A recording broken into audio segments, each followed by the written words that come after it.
Bonjour, je suis Caroline de Souffle Quantique et j'aide les personnes à se reconnecter à leur puissance et à leur sagesse intérieure à partir de leur être vibratoire quantique. Donc aujourd'hui, je vais vous donner quelques notions très simplifiées de ce qu'est le champ quantique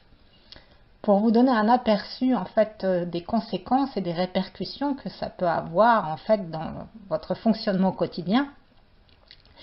Et pour cela, je vais parler un tout petit peu théorie au départ.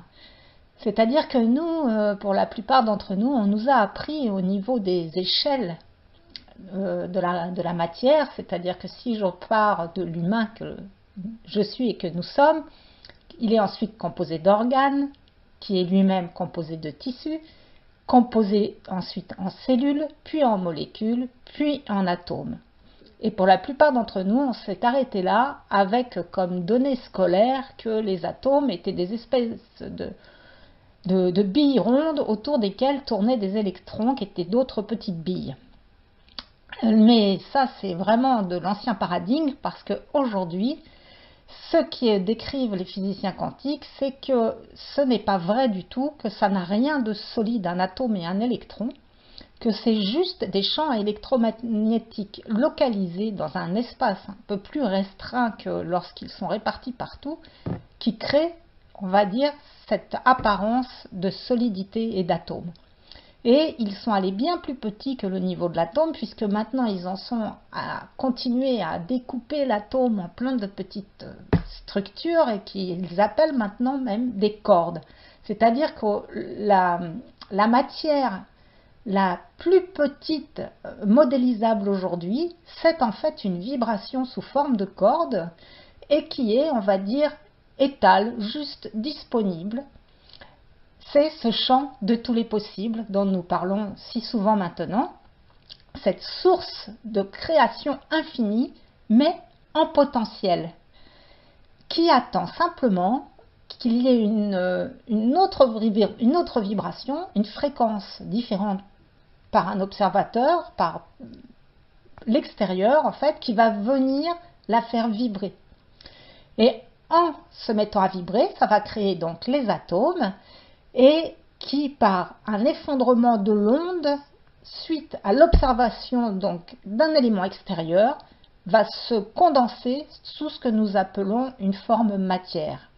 Et en fait, cette forme matière, elle n'existe jamais à 100%, c'est-à-dire que ces espèces de, enfin pas ces espèces, ces cordes vibrantes, elles sont toujours en relation avec la source, ce qui est très calme, avec l'aspect ondulatoire, qui est donc ces fréquences qui sont mises à vibrer ensemble comme des diapasons qui du coup syntonisent les fréquences qui sont semblables et qui du coup viennent s'agglomérer ensemble, et la forme plus moléculaire, particulière. Et donc, en fait, c'est toujours un... Il peut y avoir 70% de l'un, 30% de l'autre, enfin, tout ça, c'est très souple. Mais pour vous dire que nous sommes donc nous baignons dans un univers informationnel infini qui est donc disponible au présent. Et une des conséquences aussi de ce phénomène, c'est que ça nous permet de découvrir qu'en fait nous n'avons pas de pensée propre, mais que notre cerveau c'est juste une antenne qui va aller capter les informations de ce champ avec lesquels il est le plus en résonance. Donc le cerveau va recevoir ces informations vibratoires qui lui correspondent par la fréquence qu'il émet en tant que, on va dire, être particulière,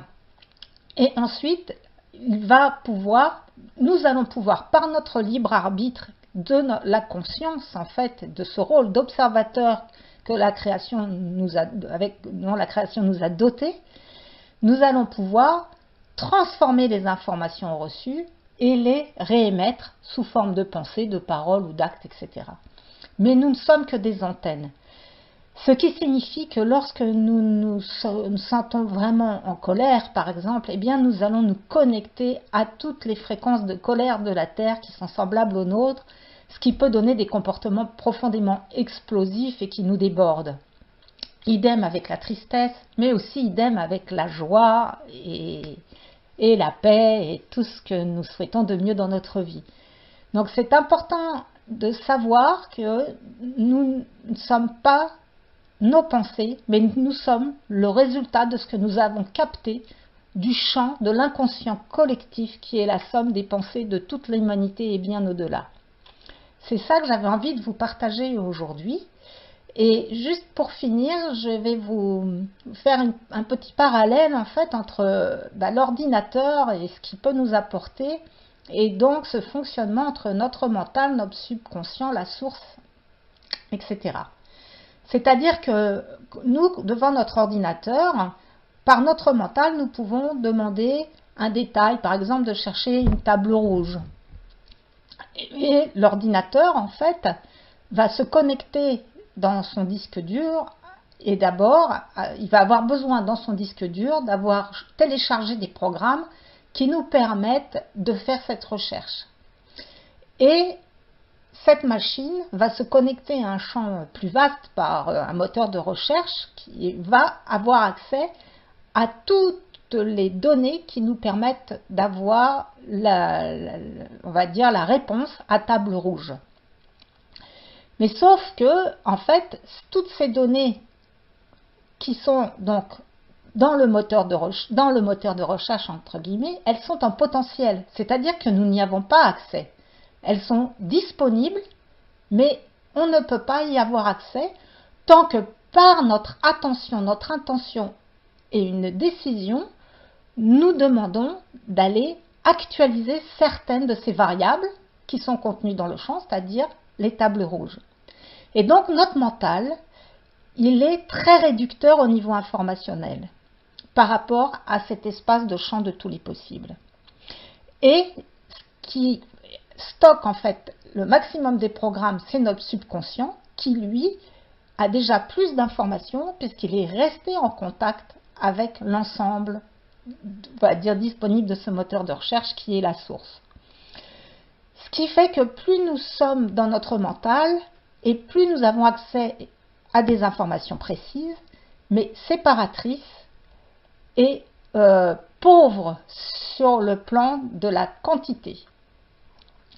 Et plus nous élargissons notre champ de conscience en offrant un espace de silence via notre subconscient qui reste connecté au champ de tous les possibles,